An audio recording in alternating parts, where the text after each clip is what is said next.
first moved to New York City, I lived with my friend Sue Chin in an apartment right near Times Square, and I got used to the term concrete jungle.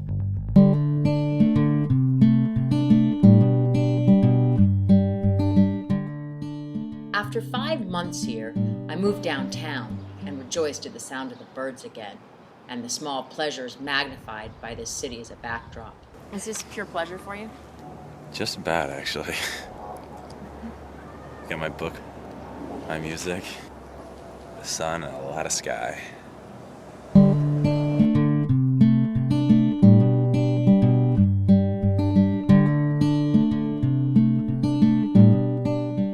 In my West Village walk-up, my life became not only less concrete, but less dependent on technology and more human-powered. There's no elevator in this apartment complex. Living at the top of a 5-floor walk-up meant staying in shape on the stairs. It's really hard going up the stairs. It really popped. To afford Manhattan rent, I lived with roommates, my brother, and a hallway full of girls. For Manhattan, our apartment was large. Hello? But most of it was shared. We're just doing a little tanning right now in the kitchen. That's all going really well. Our bedrooms could seem cramped, but that simply meant less space to heat and cool, and in my case, clean.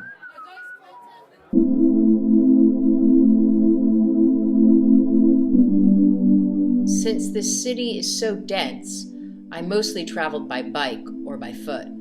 And I wasn't alone here. This is the only city in the country where the majority of people don't own a car. But it doesn't prevent us from getting around. After all, the New York subway, measured by track mileage, is the longest in the world. Of course, it's easy to feel overwhelmed by this place. When my sister came to see if she could live here after graduating from college, she saw only crowds. New York City does not give you space from other people. Honestly, right here, I feel like I have no one around me, and this is the most alone I've been all day long.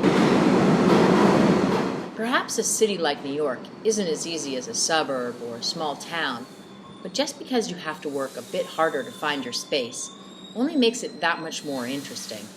Yeah, I'm going out to the park, doing my daily skiing. You mean over here? Yeah, on Washington Square Park. With the skis? How else do you ski without skis? Oh, you're kidding me. No. You gonna come?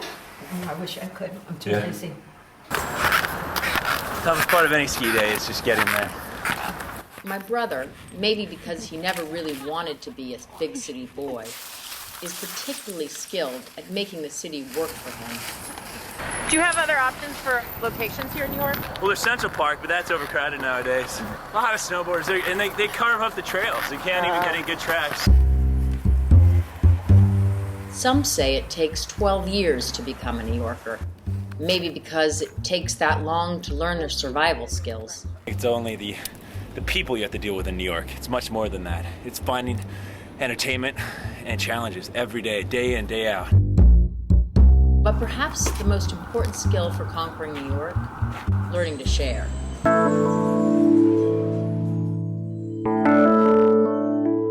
In this city, car sharing has been common practice for decades.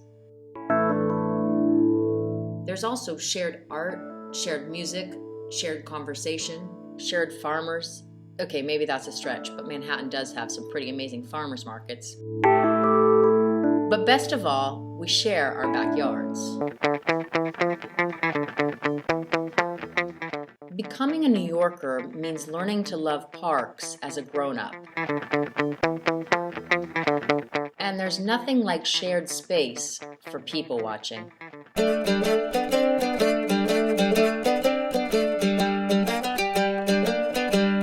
And for those activities that the city doesn't offer, within an hour's train ride, you can find surf and a decent hike. I just want to get away. That's what I'm here for. While my brother dragged me along on his more nature-based outings, most of the time I didn't have any need to leave the island. I think my old roommate Penny and her now husband Nick explained best what it is I love about this place when I asked them one day, What is the definition of happiness to you? drinking tea and going for Sunday walks on the green. Pottering and swanning. Pottering and swanning in equal intervals, yeah, definitely. Pottering and swanning? Yeah. What's that? Pottering is this. Pottering about the house, and then swanning, swan about. Yeah. If you're swanning about town, you're just sort of... It's like non-goal oriented roaming where you have a vague object in mind. Like today we but the point is you don't decide that you're going to before you go out. Yeah. It's just if something takes your eye. sort of organic, strolling. Exactly. You need a certain sort of urban setup is what you need for it. And it's the kind of thing you can't do in the way that towns are designed in the US, except in New York.